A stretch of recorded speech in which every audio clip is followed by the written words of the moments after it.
Hello, my name is Rebetje, and this is The Last Millennial. I'm here with Holden Miller. Hello. An so icon. Excited. Thank you so much for being here. Of course. Thanks for having me. I am very appreciative of you. I've known Holden for a minute, and I've loved seeing you pop off. We'll start off with something fun and then get into something more serious. So I could use some fun right now. You can use some fun right now. Yeah. So favorite John Mayer song?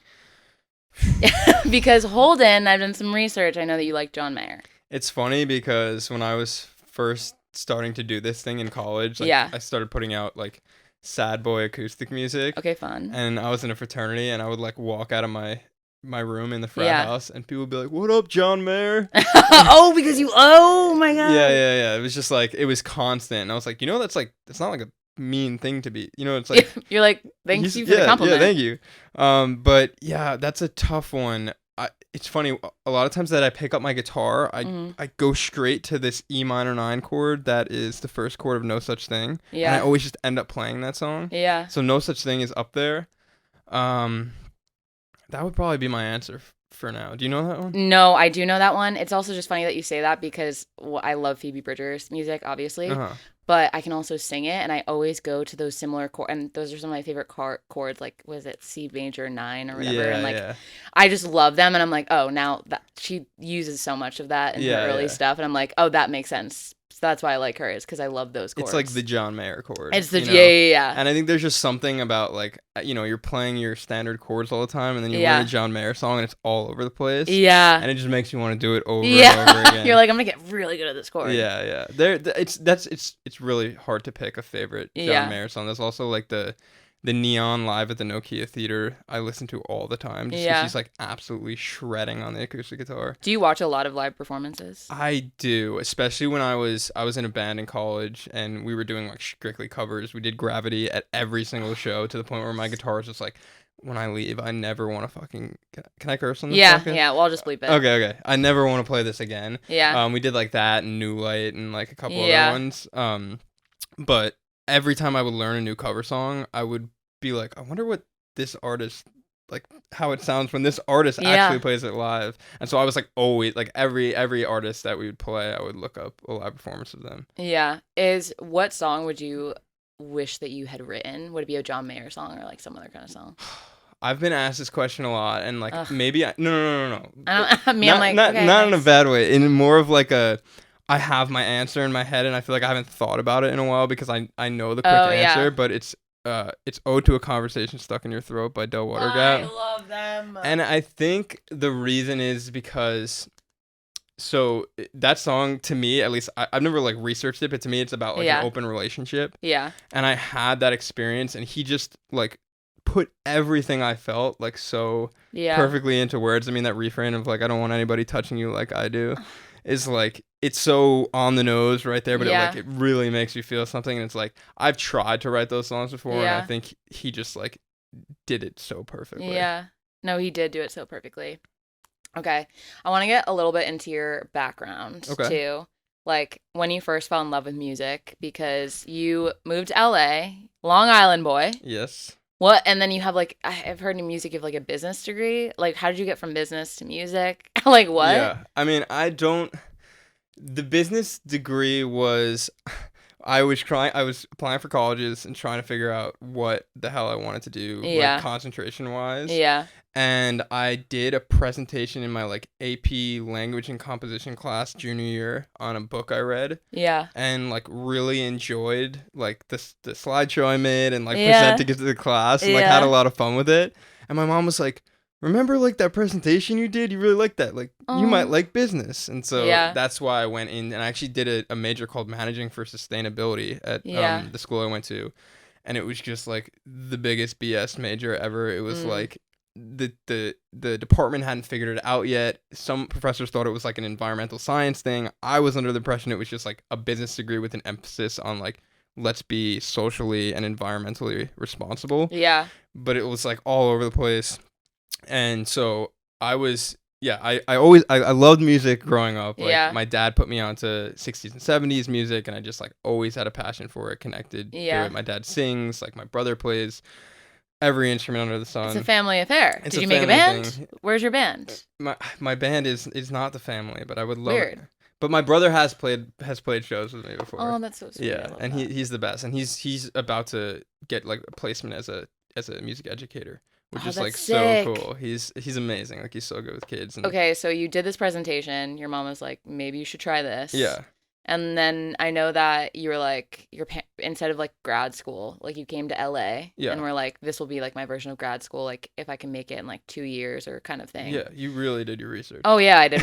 I know everything about you. I have notes. Incredible. But well, I was doing business. You were doing business. And it was like because the program was so not developed, I like I didn't really have homework, and I was living with Really? I did, but it was like I was done in 10 minutes, and my engineer roommate was buried in his or maybe you're just night. Like very intelligent. Maybe you're just like a genius, a prodigy among us. Maybe I am, but no. But seriously, like I was at college, like doing everything that like wasn't taking advantage of the college experience. Yeah. Like playing video games and like whatnot, and then I was like, how can I better utilize my time here? And so I added a music major, and that's sort of when everything shifted. And I added the music major because I wanted to start recording and putting out my music, but like then I was really like immersed in a music program, and I was in it every single day. And so when I moved to LA, I had studied music for the last 2 years of my time at college. Oh, sick. Yeah.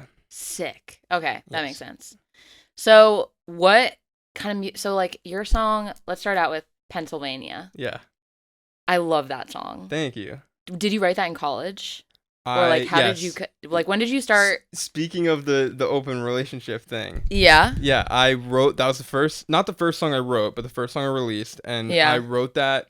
It was like one of the last days of Christmas break my sophomore year of college. Yeah. Because I had been in an open relationship. Yeah. With my girlfriend at the time. Yeah. And it was like this whole curiosity killed the cat, and I asked her, like I kind of like pried from her, like, you know, what did you do during this open relationship? Oh my and it God. like tore me apart. And that's like the first signs of Pennsylvania is like when I asked her, she said, you don't want to know. And when she told me, I've never felt so low. And so I wrote that song actually in New York, but I knew I was going to be going back to Pennsylvania where I went to school in like 2 days. Yeah. And so that was like, I don't know. I think it was one of those things where I had written songs before that. Like that was my sophomore year of college, and I probably wrote my first song my sophomore year of high school. Yeah. But I think that was one of those ones that like I wasn't like I'm gonna write a song right now. It was just like it was my only way of channeling my emotions, and I still to this day I think those are the best songs. Yeah. And so maybe that was like the reason it connected with people, and like why people encouraged me to have that be the first song I released. Got it. Did you get a lot of validation when you were first like writing and releasing stuff, or like was it mostly just kind of like to friends and family that would listen to it, or like did other people hear it? How did you distribute that, or what was the experience like? When I first started writing, it was like it was to friends and family, and like I did get a lot of validation. Like my parents are big validators, and like my mom's my biggest fan, and like she would like shout out, what's your mom's name? Her name's Gaye, Gae. Shout out Gaye. Yeah. She's an author. She's amazing. Yeah, and a lawyer in a previous life, apparently. Yeah, and an artist. Like, she's amazing. But yeah, so she like, I started writing songs, and she was like, "These are good. This is not just like some." Wait, you're kind of good. Yeah, exactly. And then what I would do in college, and I think I've heard other people talk about this, which is so fun, is like I'd be playing, you know, my John Mayer cover, and then I'd be playing Yellow by Coldplay, and then I would slip in Pennsylvania, sitting on my bed with my roommate in there, and they'd be like, "Oh, what's that? What's that song?" And I'm like, "I actually wrote this one," you know. And I think like by grouping in my music with all this music that I respected, and outsiders, you know, friends, thinking there's nothing different about it. I don't know this, but it's just as much of a song as these other things. Made me think, okay, like I might have something here. It's not like, oh, like you walk in and it's like, oh, did you make that shirt? It's like obviously you bought it. You know what I mean? Like you're like, oh, it's probably like an old like obscure song, like, from Billy Joel or something. Exactly. And so I think that built up the confidence for me to release. And when I put out Pennsylvania, I had no idea what I was doing. I was like, I just thought if you made a good song and you put it out, that's that, you know, it does well. And I had a manager at the time who was just a friend of mine in my fraternity, and he was able to get the song on like a big Spotify playlist at the time, like an sick. an independent playlister, but like enough for it to stream Yeah. itself into the algorithms. And back then in 2018, like not everyone was doing it. Yeah. So if you just broke through a little bit, you're getting Discover Weekly, you're getting thousands of streams each week, and like the song popped off a little bit. You know, for my first ever song. That's crazy. And it's a fully acoustic, like I produced it with my professor in the basement studio at Bucknell. Oh my gosh. And for that to do like 100,000 streams in the first couple months, I was like, whoa. This is a really good start, you know? Like, this is easy. Yeah. I'm gonna be famous. Yeah, exactly. That's so sick. That's crazy. so sick. So then what was the initiation to move to LA? Because like people make music in New York, they make music in Nashville. Like what drew you to LA specifically? It's funny you say Nashville and New York and LA because I graduated in the pandemic, like in 2020. The Pandorama? The Panorama. So I graduated in 2020, got sent home from school, and was like home for 8 months trying to do music. Yeah. Surrounded by nobody who was doing anything even remotely creative. And so I think I was just like, I did not plan to move to LA. If I'm backing up a little bit, I met an artist. I don't know if you know him. His name's Bryce. His artist project is Okay Alright. Oh my gosh, this is crazy. Did you not know that I knew him? He's dating my friend. Oh, Alexa. Oh, yes. Of course. Yeah. Oh my god, it all comes back around. Yeah, exactly. Full circle. Yes, no, I'm obsessed with his song, October. Yeah, he's amazing. So what happened is crazy to me. An Instagram account I was following posted one of his songs, like it was the album he put out at the time. Yeah. And I was like, this is incredible. This is in like March 2020, like right when the pandemic started. Oh yeah. And I reached out to him and was like, this is great. And we started talking, and then next thing we know, he's like producing my music remotely. Oh my gosh. And he's like, I'm gonna be in Brooklyn in October or November, whatever it was, like if you want to grab dinner. We ended up getting dinner. I drove in to Brooklyn and we got dinner, and he was like, I'm moving to, I don't even think it was necessarily LA at the time. He was like, I want to move with my childhood best friend, who they're in a folk duo together, and this other artist, Comfort Club. And he's like, I just want to go move and start like the next indie folk community wave wherever we go. Whoa. And he had said New York, he had said Nashville, and he said LA. And I jokingly said to him the next day, I was like, if you have an extra bed, like, let me know. And he's like, if you want to make this work, like, literally from one dinner, he was like, if you want to make this work, like, I'll add you to the group chat, like, let's do it. And my mom was like, you should just go. And so, like, it wasn't, my heart wasn't set on LA. Actually, LA was really scary. Like, I think if they were moving in Brooklyn, it would have been way easier for me. Yeah. I don't think it would have been as amazing as the move to LA was for me. Yeah. Because it was like so far away. It was such a fresh start. Yes. But like if they had said Nashville, if they had said whatever, I just I was craving to be surrounded by other artists who I could learn from and collaborate with, because I just didn't have that on Long Island. Yeah. And so that was how it all happened. And then pretty soon after that, he was like, yeah, we're doing LA. And I was like, all right, I'm going to LA. Sick, and I'm terrified. Yeah. And I was literally like, I was out like a month later. And I remember like the last couple weeks after I like committed and like signed a release and everything, and I was still home, like going to sleep at night and being like, what the hell am I doing? Going to LA? Like, I have no following right now. I have no idea what I'm doing. Like, I just graduated college. I'm not using my degree. Like, and then I did it, and it was obviously the best decision ever. That's so cool. I think taking that kind of risk, it is really scary. But one thing I found too, before the pandemic, when people were getting all these remote jobs, I went to Syracuse University. I graduated 2019, a year before the Panorama. I don't know what karma my class has, but like, thank God we made it. I am so sorry, like genuinely. All of my film friends, because I studied television, radio, and film, had to move to LA first, and that's how they had to find jobs. You couldn't like apply remotely and get a job. Like, you had to be here. And right. I think that's crazy, because it doesn't even seem like why. I know, it's like back in the day, why? But because people didn't use the internet, I guess. The internet and the World Wide Web. Like, you literally had to be here working because they wanted you to start on Monday. Anyway, enough about me. Moving on to I have one more question. Yeah. Because were you scared to come to LA, or were you just like super excited? Scared or excited. I wanted to be out of my life that I was. Like, I need a purpose. Yeah. I have a full-time job and I'm doing the show right now. And because I'm someone who works to live or lives to work. Sorry. Like I need a purpose or a passion. So I was going insane for 6 months. Right. I mental breakdowns, whatever, like was not doing well. I was like, get me out of here anywhere. And I actually love LA because it forced me to be really intentional about my relationships. Everyone talks about New York, like, oh, it's so hard in LA to like make friends, it's hard, but it's so fruitful. Like when you put in the effort, and I'm only surrounded by people I want to be surrounded by. And that's so nice. Yeah. Where in New York, you're surrounded by everyone. Sure. And it's really easy to make friends, but it's nice because like I've had to put in a lot of effort. So I love the community that I've created in LA, and the show is part of that. Like going back, sorry to like derail, but you said like the indie folk wave, like wanting to create a community because especially with the pandemic, we've been so separated. Yeah. So like, have you been able to build that community? Do you feel like there's a lot more growth that is there, or like have you not gotten it at all? Yeah, I mean, I think we did it like. It's funny because one of the things I wanted to say is that, and I love saying this because I think it's so important, is like I was scared of my move and I did it, and that big leap made every small leap from there so easy. And like that is such a beautiful thing, and I think like there are a lot of people that get stuck like where they grew up, and that's fine, but like they don't even know how beneficial like just going to a new city, even if there's no like real great reason other than I just want to like experience change is. And it's like once you do it once, you sort of crave it, and it makes every other change easier. And I say that with this question because I think my move was a little bit easier than other people. And when I first moved and it was so great, I was telling everyone like, yeah, you moved to LA, it's so awesome. And then people would come and they would hate it.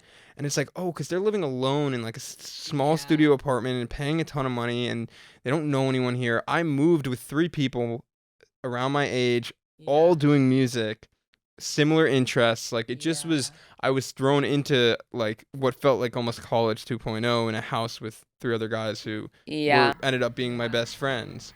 A built-in community. Yeah. And so the whole indie folk wave thing, like that was Bryce's like initiative, and we moved into a house that had a big side yard. Yeah. And we ended up like, I think 6 months in having house shows. And so not only were we like, what, you were having house shows? We had a bunch of house shows at our place, and not only were we like, and I remember Bryce posted a TikTok about it, and this is when we were first like all starting to use TikTok, but like we're having this house show like in West Hollywood, it's free. And like, you know, we thought 10 people were gonna see it, and it blew up, and all of a sudden we have like 250 people that want to come to the show, and we had no idea how many people we could even fit in our yard at that point. What's it called? What was it? Do you have a name for it? Like a house? No, we didn't even have, it was just we lived on Fuller Ave in West, it was the Fuller House in West Hollywood, but such an amazing introduction to LA. One, for me to have a platform to play my music live without having to email someone and book a gig and beg people to come out. It was just like there for us. Yeah. And there was that, and then there was just like hundreds of people over the course of the months that we were doing the shows that were coming through they were musicians, they were musician lovers, they were photographers, they were this and they were that. And so we met so many people that I still, you know, have relationships with now because they came to a house show. Yeah. You know, and we met them there. And like that was so, it just was so special that, you know, Bryce talked to me about moving to LA and starting the indie folk wave, and then like 7 or 8 months later, we're there doing it, playing these DIY house shows, playing our folk music for people, and building the community like from the ground up. Yeah. And so I'll always be grateful for those experiences. Heck yeah. So you're in LA, you're writing, you're like with all your pals, and let's get into social media, because we were talking before we began about that, and you are so good at visuals. Like, one thing that I've noticed just from like watching you, like I do love your visuals, but I'm sure it does get like tiring and taxing. And you were mentioning before that like it has been a lot, like you've been a content creator for 3 years. Yeah. For like, I think what's really cool, like you have these amazing like music videos and visual components that you have a lot. Is that completely separate from like the social media thing, like when you're creating those videos to pair with songs? Yeah, so when I make music videos, I am thinking how can we chop this up into vertical content? Yeah. And that's not a great way to go about creating art. I mean, I think the art of the music video is a little bit lost right now because like people don't watch long form content. Yeah. And so it is like, okay, we'll make this 3-minute video and shoot it horizontally. Yeah. But like, we're really doing it to get like 10 TikToks out of it, you know, that we're going to chop up and put it vertically. Got it. And I think the difficulty with social media is my inability right now in my brain to separate the art from the results. And like, you'll see so many artists talk about that. I'm seeing like artists that I respect and look up to like post about it, and it actually makes me feel a lot less alone being good. Like, I just like I couldn't fight the algorithm anymore. It was ruining my creative flow. It was ruining my happiness, and like I think I'm approaching that point of making art that I'm really proud of. I think the biggest example for me is the Messenger music video. Yeah, I'm so glad that you brought this up. Continue. Yeah. I mean, that was like one of the proudest moments creatively and artistically of my life. I was sick that week, and I was jacked up on Sudafed, and I threw that clown makeup on, and like just turned into. Did you do it? No, I did not do it. Okay. It's makeup, hair and makeup. She is amazing. She's the guy who directed it. It's his wife, and she came in. It was my first time ever getting face makeup, and she like talked me through it all and was like so gentle and like absolutely knocked it out of the park. Yeah. But like I had that makeup on, and it like transformed me. Like I was telling this to someone the other day. We were like driving through the streets to the shoot. Camera wasn't even rolling, and I was like doing creepy like Joker smiles to people like outside the window for like no reason other than that I just like felt like I embodied like this different persona. And the people are like, that's so LA. Yeah. And I'm like, I can do this and no one's gonna bat an eye at it because there's someone crazier like a block down doing, doing something else. Yeah, so I made that music video, and like I had such an incredible experience doing it. Literally like an out-of-body experience. When we were editing it and looking at the clips, I was like, I do not remember doing that on camera. Like literally no recollection. Like it was just in the flow, and it made me like realize that I like acting. Like I like being on camera. You are a really good actor. Thank you. Like I was watching that, and like, did you take any inspiration from the Joker? Yeah, it was a Joker recreation. And like your body movements were so good. Like, thank you. I don't know if you did dancing growing up, or like maybe it's just because you don't take yourself super seriously. Even though you have a song about that, but it just, you really were embodying it. It looked like you had a lot of fun and could just kind of be weird, and it was like you're embodying what the song was. Right. And it was I loved it. I was talking to a friend of mine about it, being like, I love, like, do you, when you're creating a song, are you thinking about the visual component as you're creating the song as well, or no? So sometimes yes. Okay. That song. So I really wanted to recreate the Joaquin Phoenix dancing down the stairs scene. Like I didn't care what video it was for. You're like, I just want to put some goddamn makeup on my face and dance down the stairs. And I was actually gonna do it I remember pitching to my manager to do it for the song I released right before The Messenger, which is called I'm Losing You. And it wouldn't have really made sense. You were just like, I just want to do it. I just want to do it. And then I didn't do it for that. And then when I was pitching the Messenger music video to my roommate and his brother who directed it, I brought up the idea again, and then I was like, wait, the chorus is literally like talks about being a jester, and like the whole idea of this is like feeling like a clown in love, you know? And so I was like, this is perfect. And when we originally shot the video, there was one scene of me in makeup, and it was like there was just going to be one scene. I was in plain clothes for the first minute and a half of the video, and it was like supposed to be the evolution of me like sort of turning into the Joker. And then we did the dance down the stairs scene, and we did like when we were driving back, and I was like, can you just like quickly get some shots of me with like my head out the window, like the Heath Ledger Joker. That. All those shots were one take, first take, just like within the 15-minute drive we had from Barnstable, our park, back to my house in West Hollywood. And so like it was super just art off the cuff and like natural, and I think that's I love the guerrilla filmmaking. I love going out with a small team. I don't want like a huge film crew. Like I just want to like be there with my friends and be comfortable. And so yeah, that was like it turned into something that I never could have imagined. And like we ended up scrapping all of the other clips because I was like, nothing looks as good as these like clown makeup clips, and we can just hopefully we just have enough that we can make the whole video out of this. Yeah. But I did that, and there's just one TikTok, and I've posted it like probably 8 times now, and it's just we didn't even use it for the video. I think we actually shot it vertically specifically for TikTok, and it's just like a 20-second clip of me doing that thing, and I was watching it and I was like, this is it, like this is millions of views, like there is no way it doesn't. And then I posted it, it did nothing, and then I posted 100 more clips of me. You know, I really like. I'm a very self-aware person, and I can tell when I look stupid versus like I'm doing something that looks professional, and I am so proud of like my work in that video, to the point where when nothing picked up on it, I was like, I am so done. Like I'm not.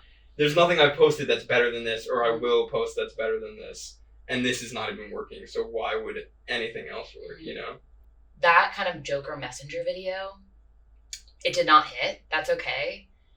It might hit a year from now. It's always a hit or miss, but if you keep on creating content that is really authentic to who you are, like there will be one that does pop off and does well that you're like proud of, whatever. Right. That you didn't specifically make for social media. You were just like, how can I use, well, like I already planning on making this video, this to pair with my music. How, like you did, like we filmed it specifically for virtually, and then you put it online, whatever, one will hit, and then people are like, wow, what else has this guy done? Yeah. And go back, and then it'll come. So, like, I watched this one TED Talk, I'm blanking on the guy, I'll put it in this video, but he talks about, like, everything comes back to the why, and, like, I'm someone who's very influenced by the why. I wake up and I need a reason to get up, I need a reason to do anything, because I have depression, and it's the only way I get through the day, and if you keep on going for your why, eventually social media, it's all about like what happens to hit, and like it's very lucky. Luck is when preparation meets opportunity, one of my favorite quotes ever. Yeah. And then people will go back and you'll have built a brand because you're always doing something that you love, and social media will follow at some point. Right. Rather than trying to chase the trends. Like it's good if you can like adapt to trends to what's going on. That great. But you don't need to force it. You don't need to be like, I need to be looking at trends every day. Like, how can I make this happen? It should all just be organic. Like, can I apply this? Like your Joker thing, you're like, I'm already making this video. Let's just put some words on it, and like your face and your expression, like when you're going. I honestly like it's like I love this video, but I kind of want to cry right now because it's so relatable. Of I'm someone who my coping mechanism is like being funny, and same. And then you're still being funny. Like that's the saddest part. Like of the video to me is that like. You're like, this is so sad, and I'm not only am I being a joke, like not a joke, but being funny and playing part of the bit in the song and in like life, but also for this video and the audience members viewing it. And that's beautiful. And I think that speaks a lot to people, and the fans that like will find you in the future can be like, they're gonna be like, wait, what was he doing? How did I not know about this 5 years ago? Like how long did it take Lizzo to pop off, you know? And so that's at least my take on social media. If you just keep on doing what you love rather than trying to focus on like hitting the numbers are going to come. Sure. The numbers are going to come. And I wholeheartedly agree with that. Yeah. The issue right now, whether it's reality or just in my head, is the pressure from being with a label, being with a management team, and it not just being, I had an inspiration to make a video with clown makeup on, and I'm gonna go do it and post it, and then when I have inspiration again, I'll do it and post that. It's, if you don't post every single day, the algorithm will punish you. So you have to post every single day. Well, I'm not creative every day, and I don't want to be on social media every day, and I don't want to be looking at myself or listening to my music every single day like that. And so I agree, and I do, at the root of the art, like, love creating stuff like that. It's the in-between that is filled with either half-assed or forced or whatever sort of content that sort of, again, this is all my, this is just how my brain functions. Yeah. Like, I'm a very anxious person. Yeah. Have been starting to experience like episodes of depression that I didn't have growing up, and so like the way I look at it is, it's just like it all molds together as one. Yeah. As the music videos I'm very proud of, with the video that I took, like with Bedhead, that I rolled out of my bed and filmed on my balcony, where I'm like, I don't want to be doing this right now, but I feel like I have to. All just goes under the category of I'm a content creator, you know? And I think in an ideal world, and I've played with this in my head so much, because there are creators I see who post once a week or maybe even twice a month, but every time they post, it's so good that it, like, people are there, and it's like, they're not shoving anything down your throat. And like, I would love to be that. I would love to put out a song and a music video once a month, and that's the only content I'm promoting, because I'm super proud of it. But again, like, and I think there is a little bit of shift. I think people are just giving up on the algorithm and maybe moving back towards like the focus on the art, and that excites me.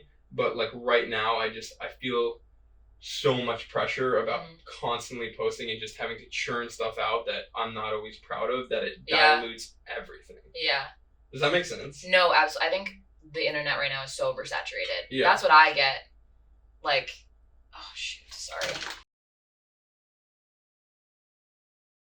I have a slide for technical difficulties, and I can't wait to use it every show. That's like technical difficulties, camera dies. So we were talking about social media, feeling burnt out, and you were saying it's just hard, the in-between of like wanting to be one of those content creators who just post not super often, but it does really well because they're good at what they're doing and they can be really proud of it. It's just hard when you feel like a lot of pressure to post every day. I've worked in social media, or like worked with social media for big brands for a long time. But at the end of the day, I don't know everything I'm talking about. But if you do go to like TikTok or Instagram, whatever, they only really have best practices. And they're not like, they're giving you the best insight that they have as a platform, even like to brands and other people. But I don't know. I subscribe to the mindset that like, focus on like the art that you want to put out there and make sure that you are putting it out there. Yeah. So if it's every 2 weeks or whatever, I think it is oversaturated, and people are going to start to not like and not engage with, because engagement is like the next thing. Like, first it starts with views, and then once you start getting a lot of views, no one cares about that. Like, advertisers want to see how are people interacting with your post. Like when people share, like, you don't have to like this post, it's like the sound, but like, can you press copy link? Right. Because there's certain behaviors as a viewer that will weigh more. Sure. And if you're just posting every day and no one cares about it, yeah, you might be getting a lot of views or whatever, but you're not getting that engagement. And so like when all of a sudden the views don't matter as much and they've inputted into their algorithm that like engagements matter more, then who loses out, you know? Yeah. So it is a living, breathing it is a living, breathing thing and that's going to continue changing over time. Yeah. Which is why I really do like, it's not, once again, like it is hard when you are getting pressure from a lot of different areas and a lot of different sources of information. But you can always text me and ask me if you ever need any advice on that. And just know, like, create what you really like, and then think like, who would want to see this and how can I put it out there? Right. Is what I would always go back to. Yeah. So hopefully that will bring you at least some peace going forward. Yeah. And I'm sure, like, so sorry to your label. They might hate me after watching this. But that's my opinion. No, I believe me. Yeah. You don't have to be sorry. Yeah. I think it's just like we should move on after this. Yeah. But I do think like the more we talk about it, like I'm realizing it's like I need to rework my brain and the way we all do. Yeah, and the way that I approach all of this stuff and look at it, because I have such a negative connotation with like everything. I've been that. And I don't think it's very feasible to do that while you're in it.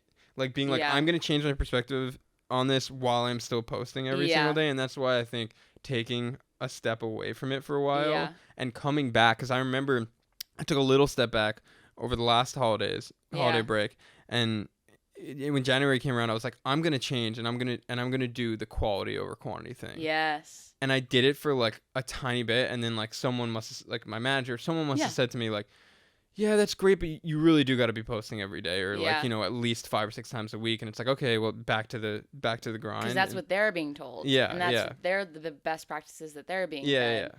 And it's just like everyone's scrambling to figure out what's best, and like you're like whoever you're working with like wants to help you, and they're like, this is what what you need to do to be successful. And it's everyone trying to catch up, which I totally understand. And like I've had to rework my brain too around it. Yeah. For what I do. But now that we've talked through that, you mentioned like experiencing anxiety and like depression. Yeah. And one of your song Teeth, that's the one where you like do a little dance, right? You're like, everyone's asking you to like do a little dance. Yeah. He's just a funny dancer. That's all I'm getting hired for. Is Holden, do your silly dances here. Do your silly dances there. I'm a person too. And let me know if I'm wrong, but like a lot of the song is like going through dreams, and like for example, like teeth falling out. Yeah. Like is a popular dream when you're stressed or something, whatever. Yeah. When you're experiencing anxiety, like what's one thing that makes you feel better, that like calms you down? Talking to people who I love. Heck yeah. Yeah. Like that's immediately where my brain goes. And it's like, because yesterday I was like sitting at the dining room table with my roommate who produces all my music and was like, dude, I'm like really burnt out. Like I don't know what to do. I have this album coming out in a week and like the last thing I want to do is open social media. And like he just sat there and talked to me. And like I'm someone who doesn't like to be alone. I've always been like that. I feel that so hard. Like I need to be surrounded by other humans all the time, and I always feel better when I vocalize my anxieties and stuff. And even if like, you know, people say like the best therapy is just like a set of ears to like listening. Like you don't even have to like say anything. You know, sometimes just literally vocalizing like what you're thinking in your head makes you feel better. And so like having people, I mean, I'm very blessed to have like I talk to my mom, my dad, and like they're you know, they're always happy to engage and stuff with all that, and like my friends too. And so I'm lucky to have that. That's definitely something that makes me feel better. Yeah.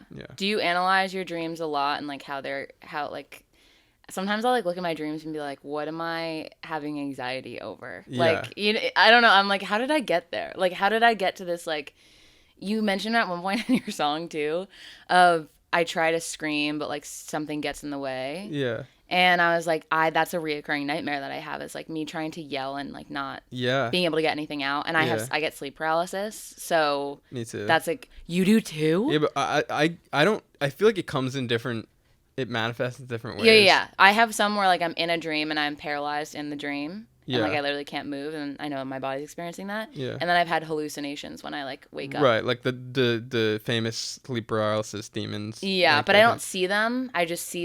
I've seen like imprints, and like I like try to yell and then my tongue is numb and frozen. Yeah. It's terrifying. But anyway, I'll think like, oh, why am I experiencing, and like how can I alleviate those nightmares or whatever in my day life? Yeah. Do you like analyze your dreams a lot, or is that just like how did that song come about? Something I've been like noticing recently. It's funny you keep saying these things. I'm like, I was literally thinking about that today. I'm a mind reader. Yeah. Maybe it's all the research. Yeah, it's all the research. You like know my day to day. Yeah, I think like I have been noticing that I have lucid dreams, like, or wait. Yeah, lucid dreams are like when you can control them. Okay, no, sorry, that's not what I meant. That's okay. Like, we bring it back. I have vivid dreams every single night. Because like I have so many friends. So similar. I have so many friends who are like, I rarely remember my dreams. Like every night I have a dream that's like intense and like very vivid, and like I know what's going on, and I wake up and it like a lot of times I wake up like feeling a sort of way because of the dream. And people don't like, I'm like, you don't understand. Like I'll like go to like work or do something and be like, I'm off, and like everyone's like, not everyone, but I'll talk to somebody like, why are you like not? And I'm like, my dreams, dude. Like I'm thinking they're real, like not actually confusing the difference, but like I can't get away from the feeling of what it brought. It's such a strange thing, because you know, okay, that didn't happen in real life, but I'm now awake, moving around, and my body is having these visceral reactions to something that my brain just made up that feels just as real as like what I might feel from having this conversation and with I'm you. like sad or I'm like weighed down. Yeah. I'm going to find out I'm going to talk to Joy. My therapist's name is Joy. That's another thing I need to restart therapy. I was also talking about that today. Oh my God. Yeah, no. Yeah. I have been making music like for myself because it's been very therapeutic. And like one of the lines where it was like, I ghosted my last therapist and I love her so much, but I think one thing about therapy that people don't realize is that there's just so many different avenues that people enjoy therapy. So like there's someone trying to like make your problems seem less large and like be like, you won't remember this or whatever. That doesn't make me feel good. I don't need you to minimize my problems in the moment. I just need you to ask me questions and like figure out why I'm feeling the way that I am. My new therapist says that, but I had to like graduate from my last one. I love her so much. Anyway, so yeah, start therapy again if you want to. Yeah. For me, therapy was like sort of like the asking the questions to the point where I would start saying something and going back to just saying the things out loud that you're just you're just letting sort of marinate in your brain and eat away at you. Like you start saying them out loud and you're like, most therapy sessions where I would have like a breakthrough would just be me saying the thing and then answering my own questions and like being like, oh my God, just saying this made me figure it out. And maybe she guided me and like asked a few questions to get me there, but it was like usually myself who was like just creating that like awareness for the problem or understanding of the problem. And usually when I'm sitting down thinking, I'm just like making the problem worse rather than trying to figure it out. So when someone's asking hard questions, I'm like, I have to answer this. Like I don't have to answer that in my head. Have you ever created a song from a dream, or are they usually more from your waking life? Well, teeth really was like I had a dream that I was playing Hotel Cafe and like my teeth were falling out and I was like trying to sing and I woke up and like I was like dripping in sweat when I woke up and I'm sweating in my sleep because all my teeth are falling out. Yes, and, like, I sweat in my sleep too. Like that line just came out. So came to me. that was like really a dream, and then all the other like parts of that are like recurring dreams, but that's more like not writing a story about like an actual dream. But there's an unreleased song I have that I've now used for I wrote myself and then I pulled it and used it in a session because I thought it fit better. But it's probably not gonna come out ever. But I was like literally like in outer space, like climbing up a rope to to Earth. Like, and I saw like Earth that, when you see like the renditions of Earth from outer space, and like you just like see this big globe. Like I was right there, but it just looked like that sort of like big scale, and like I just started writing a story about like I love that I'm climbing up a rope to Earth from outer space. I love that, and like going back to like your music videos and like visuals. Because I could just see you making such a great video out of that idea of a song. Of course, it might not like be as good as it is like in your head, and you might not be able to find it. But like when you've done visualizers, like for All I've Built, illustrations for Watching the Moon, how do you choose which visual medium that you're going to pick to pair with a song? I wish it wasn't like super arbitrary, but I think like I get most of my ideas when I'm like falling asleep at night or in the shower, and I think it's like the two times when I don't have my phone right there, so I'm not like.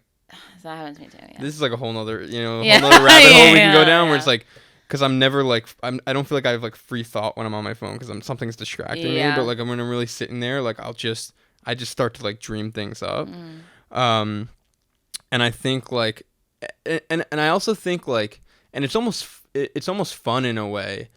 Is that being for a while I was an independent artist, and even now I'm signed to a small indie label, and I don't have like the budgets that these big artists have to make music videos. It's like you almost like your thoughts are almost trapped inside this box of like, okay, I can't hire a giant team and I can't have a huge production and I can't be in like a really cool studio, so like how can I make the coolest thing possible with limited resources? Like I said, the whole guerrilla filmmaking thing, like let's just go out with two people.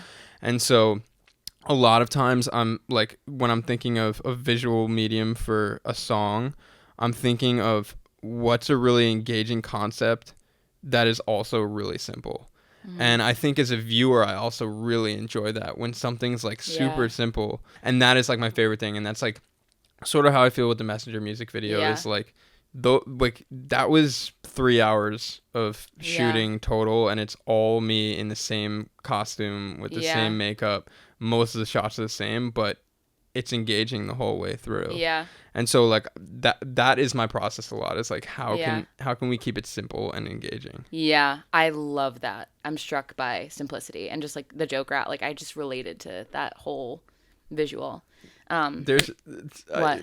I just have one more thing to say on this concept, because like with songwriting, I think it's like it's the visual art, but it's also songwriting. And for like a while when I was like beginning as a songwriter, I was like how many words can I jam into a chorus, you know, and like how convoluted can I make this, because I want to say so much and I want to be like I have so many feelings, poetic about it and everything. And then I just like sort of had an epiphany that it's like there's this thing that I remember my mom, I think, being the first person that taught me this, and I think it's in like in creative writing, like you know, like the peanut butter jelly sandwich method. I don't know if you ever heard of that. No. So it's like, I love peanut butter jelly. This is an exercise I remember doing in like elementary school. Yeah. But I also remember my mom teaching me this is like, if you're teaching someone to make a peanut butter jelly sandwich and you say, and they've never seen anything before, ever made it any type of food before, and you say like, okay, this is how you make a peanut butter jelly sandwich. Grab the bread, put the peanut butter on the bread. Then you end up with like a loaf of bread with a jar of peanut butter on it. Like you have to say, open the cabinet, take out the loaf of bread, untwist the little twisty thing, take a piece of bread out, take the peanut butter out of the cabinet, open the lid, get a knife out, you know, like. Yeah. And so it's an approach I've been trying to take to my songwriting lately, is like you can have these big ideas and stretch them like and just, you know, be very like not hit on the points a lot, be very vague, and just, but you can also like take one small idea and stretch it out over the course of an entire thing. And instead of skipping from point A to point B so quickly, what is everything that happened in between those 2 points? And it just goes back to this idea of like you don't need to, like if you're writing a song about anxiety, you don't have to include every single experience you've ever had in it. You could literally just, you know, I had a panic attack today, and let's draw that. Let's like take every little second of that and draw it out into something bigger. Yeah. And it's like, it's something that I don't know. It's really stuck with me since I was super small. And it's like, I think a lot of writers overlook that. But I think it's like, it's such a valuable practice, like the peanut butter jelly thing, like really work out every step to people. Yeah. No, it's so true. I think usually I fall in love with the details. Right. And I always thought that I was such a shitty writer in general because I realized I don't know how to describe things. I've built up more of a muscle now, but like I just was like, a couch. Okay, how do you describe a couch? Like a couch with, I don't even, like buttons that are pressed into the back. Like when there's so much that you can connect with when you start being super specific. Yeah. And it is nice when you can kind of like just get lost in one single feeling rather than trying to put all of your ideas in it, which is nice. And like, I think someone said this called like the poverty of language, or not poverty of language, or it was like the economy of words, of like, you're able to say a lot with a little. And it's just so powerful. So I love that peanut butter and jelly concept, because like describing it point by point, being really specific about it, and having someone really like live with you in that moment. I love that. Yeah. I'm rambling now. I'm just No. I'm also checking. We've talked a lot about your old stuff. I would love to talk about your new stuff. You have an album coming. I do. What do you since you've said like you're kind of in this social media like exhaustion, like you have an album coming out and you kind of have to put it on, but you're obviously excited, like you love like what you've created. What do you want to talk about when it comes to this album?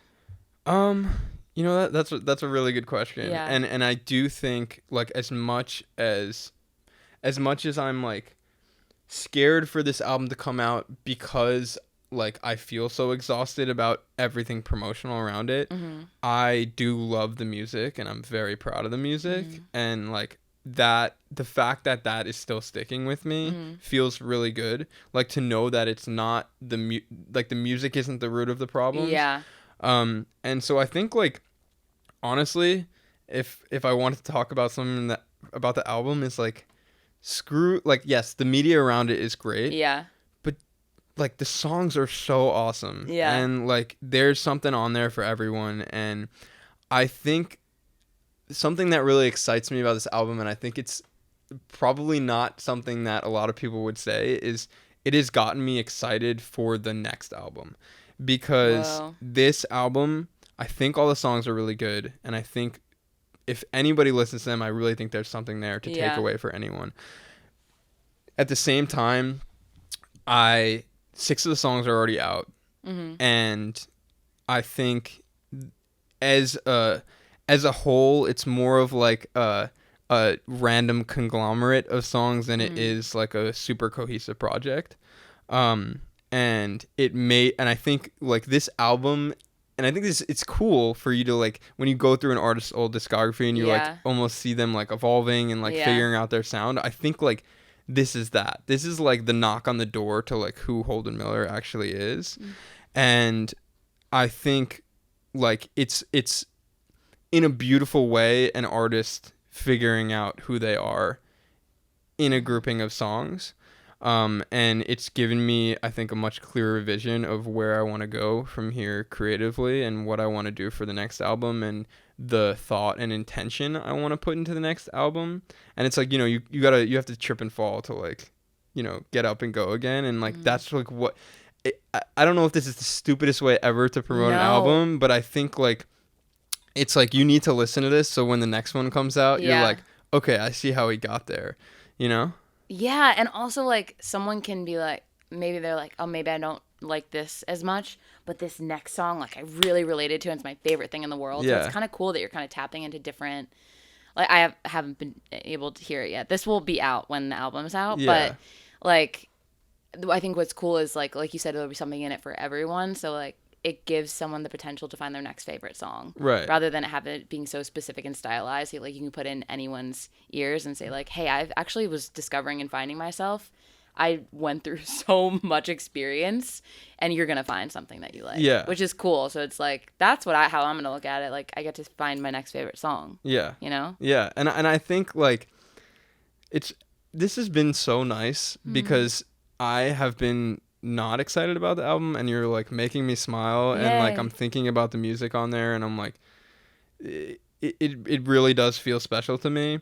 And I don't know if every artist feels this way, the great ones, the bad ones, whatever. They're like, I'm so different and unique, you know? But I do think like there's a lot of cookie cutter pop music out there these days, and I do think like when I was like writing up my blurbs for this album and my blurbs about who is Holden Miller, I think my voice is what makes me unique, and the voice splits into two things, and that's like my actual tone of my voice. Like I don't think there are a lot of people out there who sound like me. Like I think I have a like the literally the timbre of my voice. Timbre. Yeah, is like, you know, I don't know anyone who you could be like, yeah, he sounds just like that. And there are artists out there that you're like, oh my god, I can't tell the difference between these two people. And so there's that, and I think my writer's voice, like I think there are people you can draw comparisons to, but I really don't think there's one artist that you'd be like, okay, yeah, this Holden Miller album is just like this, you know, insert artist XYZ's album. Like I really do think there's something about it that is really unique and genuine, and I am super into. I don't produce the songs myself. I'm involved in the production, but I'm super into the sonics around like because I started writing because of lyrics. Like that's what gets me too. Yeah, it's like it's the lyrical content that got me into it, but I love, like, since I started making music, I've become so intrigued with other artists' production and how are they making things interesting. And so like I never want my approach when I'm writing a song and then going to record it and produce it to be like, yo, that last Taylor Swift song had sick production, let's do that. It's like, let's be weird with this and let's experiment. And like there's a song, one of the songs that's not out yet is called I Lose My Shit Over You, and like I wrote it on my acoustic guitar. It's a classic like heartbreak ballad, and instead of, I was like, we can either do that, we can lay down the acoustic guitar. We laid down the acoustic guitar, and I sang over it, and I was like, this has been done 1 billion times, and like if I wanted to, I can release an alternate acoustic version. Let's like push the boundaries and be experimental with this, and that's exactly what we did. And like I don't want to give too much away. Go listen. This will also be out. So it's technically out now. But like go listen to the song, because I'm like, tell me what genre it is. Like I don't even know what genre it is. It's weird. And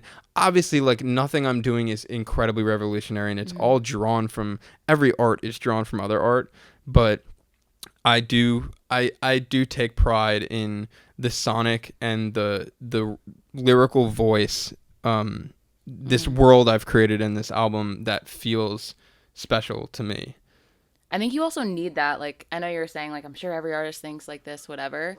But if you don't believe in yourself, and that if you don't believe that you have a unique voice that other people want to hear, then why would anyone want to listen to it? Yeah. If you don't want to listen to it, why would someone else want to listen to it? So I think that's great, and it's so important for you to have that perspective and that you're so proud of it.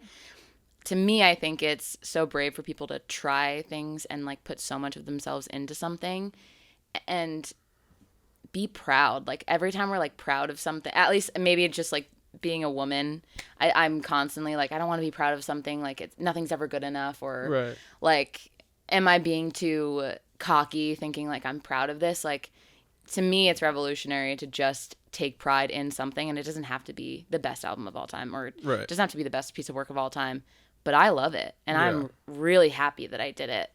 And I feel good. Like, I did a first season of this show, and like I was interviewing TikTokers and stuff, and it was on Zoom, and yes, I'm like, I wish the production value was better, and I could have done this and I could have done that, but like, I'm just proud that I made something that I like, that I somewhat would watch myself, even if I'm kind of cringing, like not specifically at me, but like watching the interview. And it just feels so good to be like, I put something into this and I like at least part of what came out of it. So that's really awesome that you have that feeling towards this, because this is your debut album. This is my debut album. And like, the biggest body of work I've released was a 4-song EP in 2020 that like sounds nothing like my music now.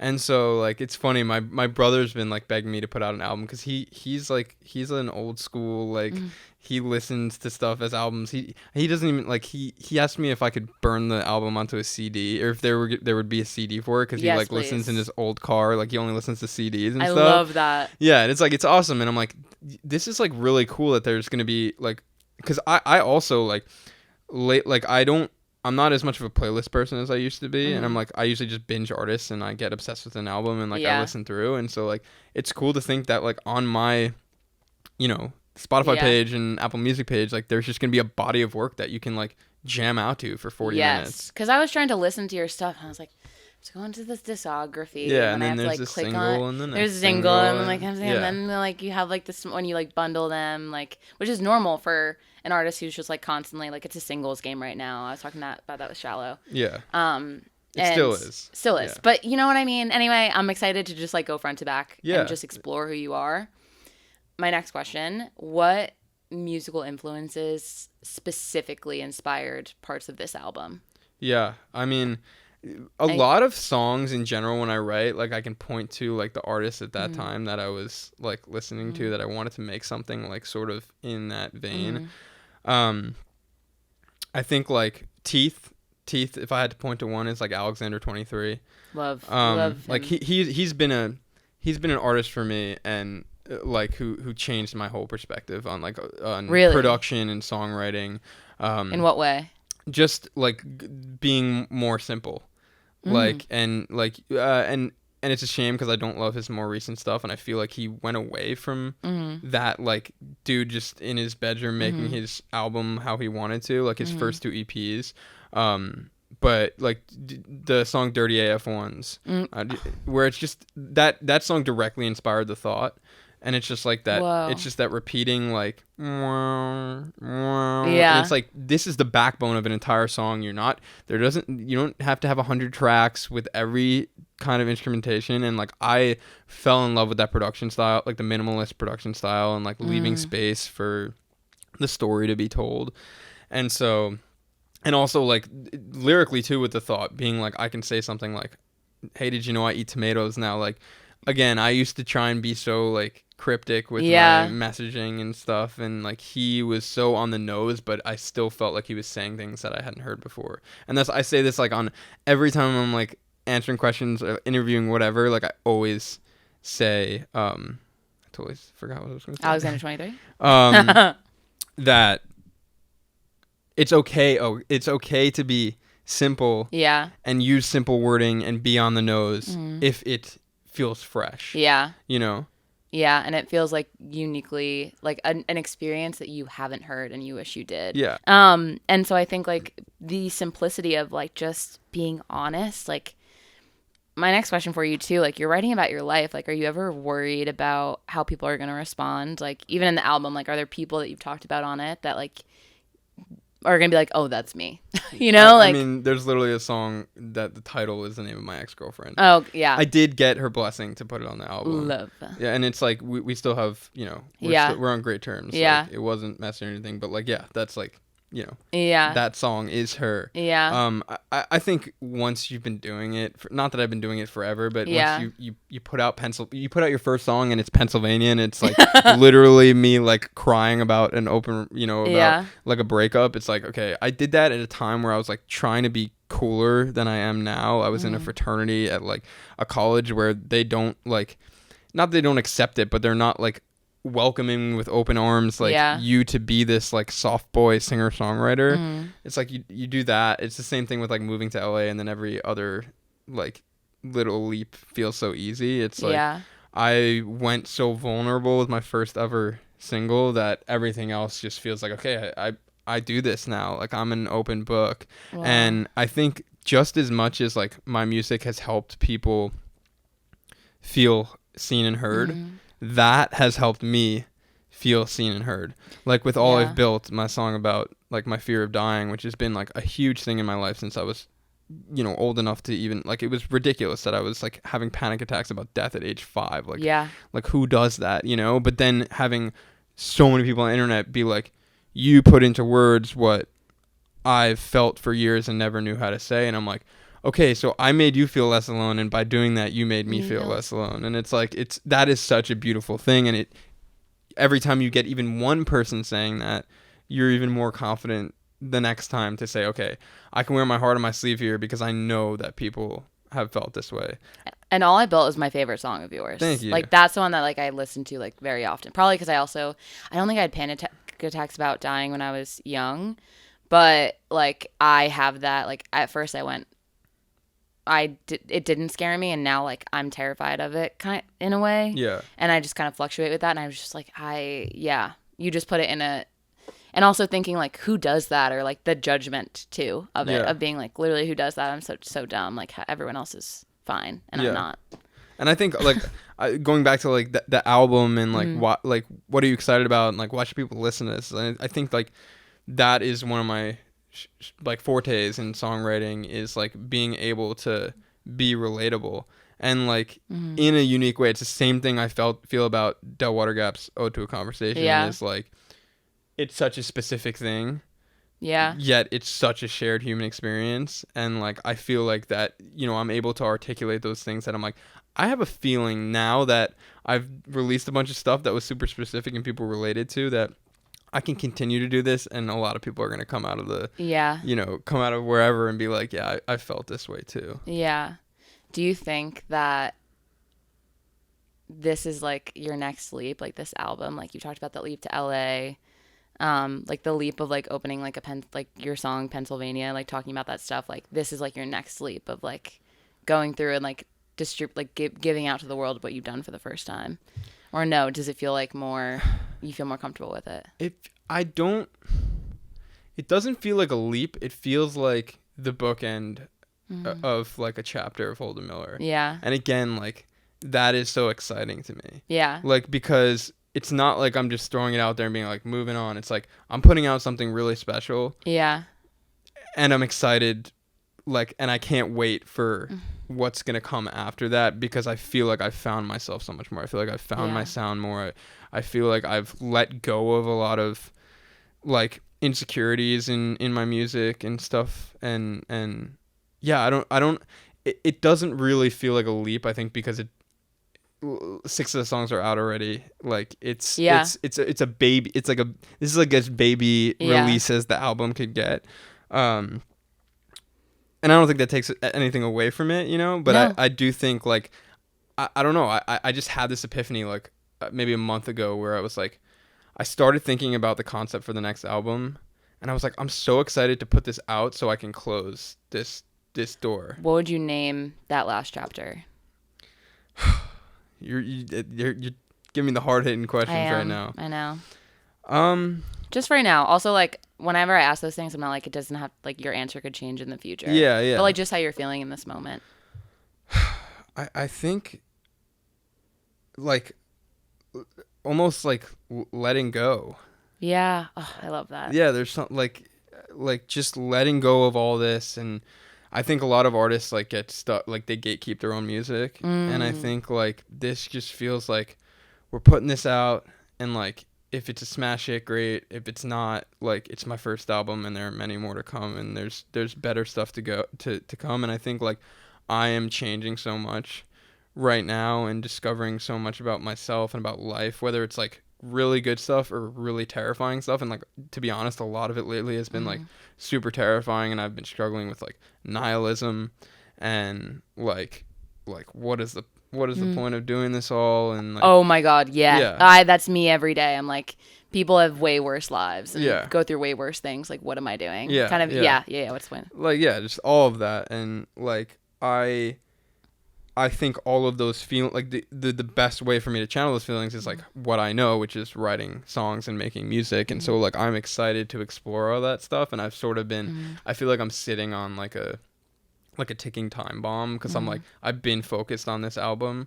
And yeah, like, I keep saying, it feels weird to be putting out an album and feel like I'm already ready to move past it, because I don't want that to take anything away from the music. No, I think you just lived with it. Like, you've lived with it forever. Like, it's new to us as the viewer, which is exciting. Like, it's like you finally, like, opened up, like, a gallery or like a home. You're like, I finished my home, and I'm gonna buy another one. But look at what the furniture I put in. Like, I curated everything, and you get to experience every room. Like, take a tour of the home that I've built. Yeah.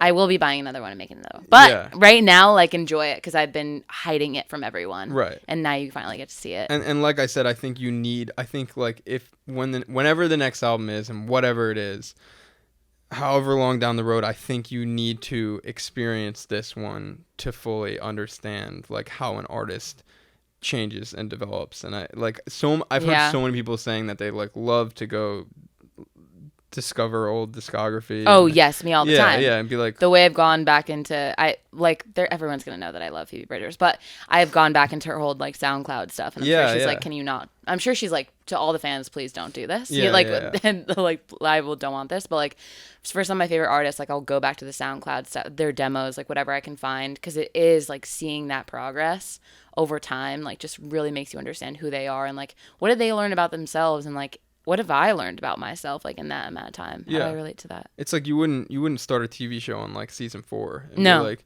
yeah, but, like, the characters did what they did, and I want to see. It's like you need. I did start The Office on season 2 because everyone told me season 1 was bad. But I love it. It's my favorite show ever. But, like, I did do that. But that's, like, out of shows, that's one that you can sort of watch episode by episode. But, like Breaking Bad, like, you can't just, like, hop into that like in the 3rd season and be like, okay, like, I get it. Like, you need, like, there's a whole reason that you have shows that are over years and years, and there's character development and everything. Like, you want to see these people change. Yeah. So, like, why wouldn't you want the same thing for your favorite artists, or, like, the new artists you're discovering? Yeah. So if people want to know you and get in early on Holden Miller, you better check out this album. What is it called? It's called My Brain is Fired. My Brain is Fired. The way that I feel that's so hard. Out October 20th. Yes. And this interview is probably out by now. So go stream it literally right now. Please. Or maybe you just came back and, like, just listened to us ramble on for, like, an hour. And I hope you love it, because I know I'm bumping it probably right now as we speak. Hell yeah. Thank you so much for being here. Thank you for having me. I literally, like, this was therapeutic for me. Good. Like, that's kind of what I want the show to be. Yeah. Also. But yeah, so follow Holden on all social medias. Holden Miller Music, correct? Oh, yeah. Yeah. Follow The Last Millennial. Like, subscribe. Both our YouTube channels. Check out all his music videos. Just dive in deep. So thank you again for being here. Of course. Thanks for having me. Of course. Roll credits. Okay. Roll credits.